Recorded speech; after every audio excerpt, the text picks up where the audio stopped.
मिथुन राशि जन्म बृहस्पति 1/6/2026 पर्यंत एवं शनि 10 अवस्थान कर मिथुन राशि व्यक्ति मानकर जन्म बृहस्पति जेतु जन्म राशु सुराचार्य राम राजा वनगत जन्म बृहस्पति राम राजा होते से जंगल को जाते 14 वर्ष वनवास को जाते जन्म बृहस्पति सबु वर्गर व्यक्ति मानकर व्यवसायी कर्मजीवी गृहिणी क्रीड़ाविद शिक्षार्थी एवं वैवाहिक आशायी समस्त सबु वर्गर व्यक्ति मानकर जन्म बृहस्पति एवं 10 शनि खराब फल देवे परिवार अशांति आर्थिक स्थिति अवनति एवं जो कर्मटी करेंगे शारीरिक पीड़ा मुख्य होकर मुख्य शारीरिक पीड़ा भोगे एवं मन सबुबले अतिर भाराक्रांत विषादग्रस्त रहिबो परिवार समस्त सदस्य मध्य सबू परिवार झगड़ा बा का भितर आपंकर बुझापड़ार अभाव रहिबो व्यवसायी माने आर्थिक स्थिति क्षति संभाड़े एवं सेमानकर कर्मचारी समस्या आर्थिक समस्या उत्कट एवं जो व्यवसाय जोटा कर जो 5-3 जन लोक रखिंट से व्यवसाय साहाय्य करेंगे व्यवसायिक कर्म करेंगे से भितर ठीक ठाक सामंजस्य रही से आपण कथा को आदेश को खातिर करेंगे ना जोटा कि आपण मानसिक अवसादग्रस्त कर व्यवसाय जी लाभ कर आगु से लाभ हम ना बर जी लाभ होती कम लाभ हम आपणकर खर्च भार बुझी पाइब व्यवसाय माने मानसिक दुश्चिंता भोगे एवं कर्मजीवी मानकर आपणकर जो सहकर्मी अच्छा पदस्थ अधिकारी एमान सागर ठीक ठाक पड़ो ना आप जो कमटी जिते भल जिते परिश्रम करें से कमटा को पसंद करेंगे ना आपणकर उपरिष्ट कर्मचारी उपरिष्ट हाकिमर आपण कमटा को पसंद करेंगे ना से आपको अपमान करेंगे सहकर्मी उपहास पात्र हे जो मैंने नूतन कर्मपाई नूतन कर्मसंस्थान जोगाजोग कर अच्छा बारंबार कंपिटिशन परीक्षा दौरान से सफल हो पारे से सफल पारे ना कारण 10 शनि कर्म अस्थिरता सृष्टि करेंगे सहजरे कौन कम को 10 शनि करेंगे ना कर्म अशांति अस्थिरता शनि करेंगे 10 शनि भल फल दिखते ना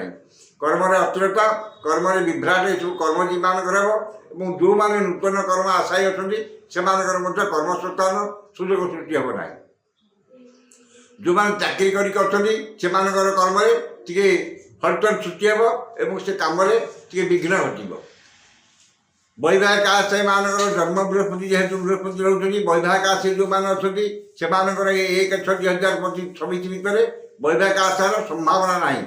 जो मैंने प्रेम संपर्क से प्रेम भग्न हमार संभावना अच्छी ब्रेकअप हो पाए शिक्षार्थी माने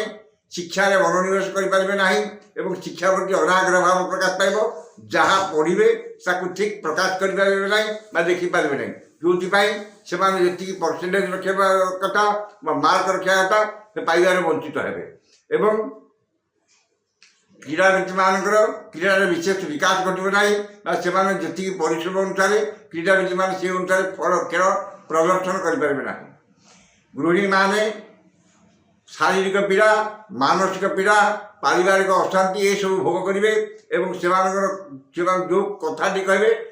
परिवार में कहीं ग्रहण करेंगे ना जो से मनस्ताप रहे शारीरिक पीड़ा जोटा कि बद्धजमी समस्या गैस समस्या ये सब जिन से भोग करेंगे 1/6/2025 पर बृहस्पति द्वितीय बृहस्पति है मिथुन राशि व्यक्ति मानकर किसी मात्रा भल फल आसो कारण बृहस्पति जमा रोचे अक्टोबर मास पर्यंत 4 मास बृहस्पति द्वितीय हे से आर्थिक स्थिति जो खर्च भाव सब वर्गर व्यक्ति मानकर आर्थिक स्थिति किछिटा उन्नति आसो जो क्षति गुड़िक करेंगे 4 मास से फुलफिल कर व्यवसाय मानकर भल हम जो मैंने कर्म आशा बेला कर्म चेष्टा करते से 4 मास भितर नूतन कर्म मिल जाए वैवाहिक आशायी मानकर जो विवाह विलम्ब होता विवाह हो पारा से जो 4 मास जून ठारू अक्टोबर भितर विवाह ठीक ठाक हो जाए विवाह हो जाए जो मैंने ଅଛନ୍ତି ଶିକ୍ଷା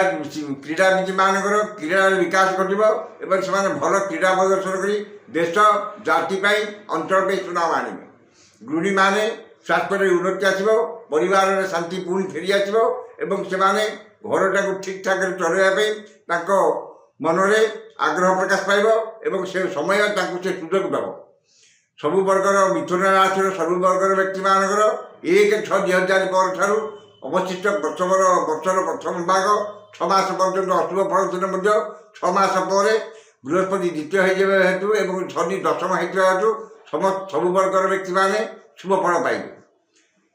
1/6/2024 ପର୍ଯ୍ୟନ୍ତ ବୃହସ୍ପତି ଯେହେତୁ ଜନ୍ମ ବୃହସ୍ପତି, ସେମାନେ ମିଥୁନ ରାଶିର ବ୍ୟକ୍ତିମାନେ କେବଳ ବୃହସ୍ପତିଙ୍କର କବଚ ଲଗାଇ ଯଦି ବୃହସ୍ପତିଙ୍କ ମନ୍ତ୍ରକୁ ପାଠ କରନ୍ତି ନିଶ୍ଚିତ ଭାବରେ ତାଙ୍କର ନୂତନ 2026 ବର୍ଷଟି ଅତ୍ୟଧିକ ଶୁଭ ଫଳ ଦେବ।